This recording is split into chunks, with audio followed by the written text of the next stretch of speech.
Los celtas vivieron una vez en toda Europa central. Desde Anatolia hasta Irlanda dejaron rastros de su cultura.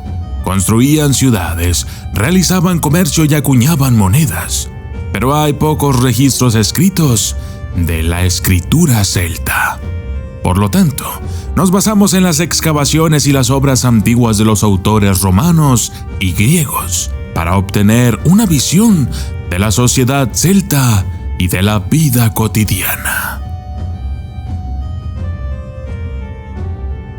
Rastros celtas en toda Europa. Los celtas no eran ni un pueblo homogéneo ni una comunidad original europea, como a veces se les llamaba transfiguradores. Nunca se organizaron de modo centralizado. Nunca tuvieron un líder aceptado por todos los bandos o incluso por un estado. Más bien, los celtas estaban repartidos en muchas tribus y asociaciones tribales diferentes, que tenían algunas similitudes culturales.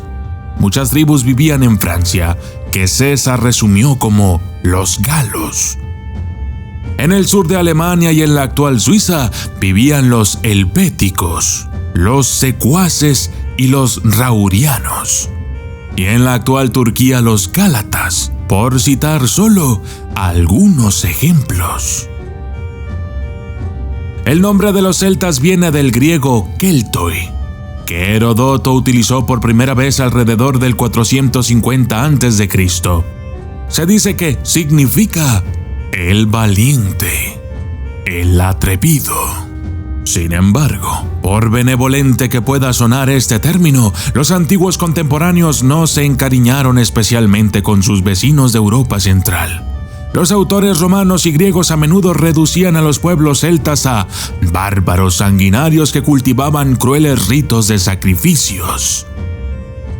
Cortaban las cabezas de sus enemigos caídos y las ataban al cuello de sus caballos.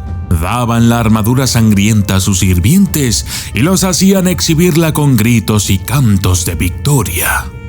En casa, clavaban estos adornos en la pared como si hubieran matado a un ciervo mientras cazaban. Así es como el historiador griego Diodoro Sículo describió a los celtas en el primer siglo a.C. Sin embargo, tales representaciones negativas de las plumas romanas o griegas no son una maravilla. Después de todo, desde sus ataques a Roma y Delfos, los celtas eran considerados enemigos del mundo civilizado. Papel especial de los druidas. Aunque la mayoría de las tradiciones no son muy halagadoras para los celtas, algunas obras antiguas proporcionan, sin embargo, importantes conocimientos sobre las estructuras y costumbres de la población.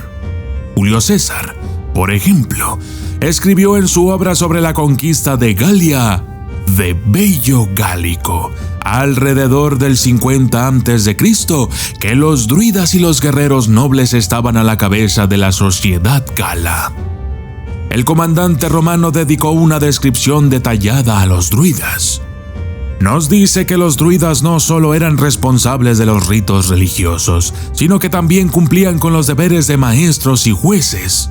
Según César, su alto prestigio se expresaba, entre otras cosas, por el hecho de que no iban a la guerra ni tenían que pagar impuestos. Sin embargo, a pesar de los historiadores, los druidas no transmitieron sus conocimientos por escrito, sino solo oralmente. Los celtas usaban la escritura solo con fines prácticos, no para la religión o la literatura. Posición social de la mujer. Llamar igual a la mujer celta sería ir demasiado lejos. El principio del patriarcado prevaleció en las familias, como era costumbre en la antigüedad. César informa que los hombres eran los amos de la vida y la muerte de las mujeres y los niños. Sin embargo, hay algunas pruebas de que las mujeres ocupaban una posición especial en la sociedad celta. Por ejemplo, los textos históricos y los hallazgos arqueológicos prueban que hubo princesas. En la tumba de la princesa de Reinheim, cerca de Saarbrücken, que data de alrededor del 400 a.C., se encontraron espléndidos objetos funerarios de oro que indican la alta posición de los enterrados. Las mujeres celta probablemente también tuvieron una gran influencia en su propia planificación familiar, aunque había príncipes que se casaban con las esposas de sus familias según los intereses dinásticos. Nada inusual para la época. Pero también hay informes de que a las novias se les permitía elegir a ellas mismas a sus futuros maridos. Algunos autores y mitos también hablan de mujeres que participaron en peleas y borracheras. La animada vida económica de los celtas. Los celtas poseían una vida económica muy desarrollada desde muy temprano. Criaban cerdos y ganado, cultivaban cereales y legumbres como las lentejas. Fertilizaron sus campos tanto de forma natural como con estiércol de ganado como artificialmente con marga y cal. La economía celta se caracterizó particularmente por la industria del metal. Además del cobre y el estaño, los celtas también extraían oro y plata. El metal más importante para ellos, sin embargo, era el hierro, que utilizaban para todas las cosas cotidianas y también para la producción de armas. La industria del hierro celta estaba a la escala de las grandes compañías en el siglo I a.C. Otra importante materia prima de los celtas extraída bajo la tierra era la sal. Los túneles de Hallstatt, que significa ciudad de sal, fueron excavados a más de 200 metros de profundidad en el siglo VI a.C. Con la ayuda de sus habilidades y las materias primas disponibles, los celtas lograron establecer una red comercial ampliamente ramificada. Los pueblos de la zona del Mediterráneo les suministraban bienes comerciales como el ámbar y el estaño. Según el autor romano Plinio, los vestidos de las mujeres galas también eran muy codiciados en Roma. Entre los bienes importados por los celtas estaban el pino, los recipientes de bronce y otros artículos de lujo del sur. Pudieron pagar por estos bienes con dinero muy pronto, ya que ellos mismos habían estado acuñando monedas desde alrededor del 300 a.C. que se basaban en modelos griegos. La artesanía y la vena artística. Pero los celtas no solo eran astutos hombres de negocios, sino también hábiles artesanos.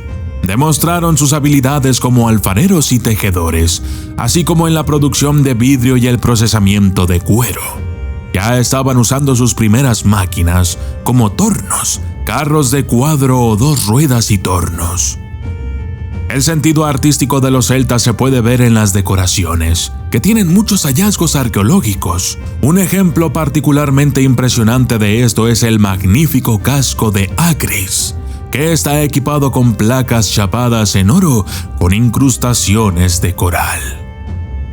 Los arqueólogos también han encontrado ya algunas esculturas celtas de piedra, entre las cuales el príncipe celta de Gaulberg es probablemente una de las más famosas. Si quieres saber más acerca de la cultura celta, no olvides visitar mi página web oficial, eldocumentalista.net. Yo soy El Documentalista y esto fue Los Celtas.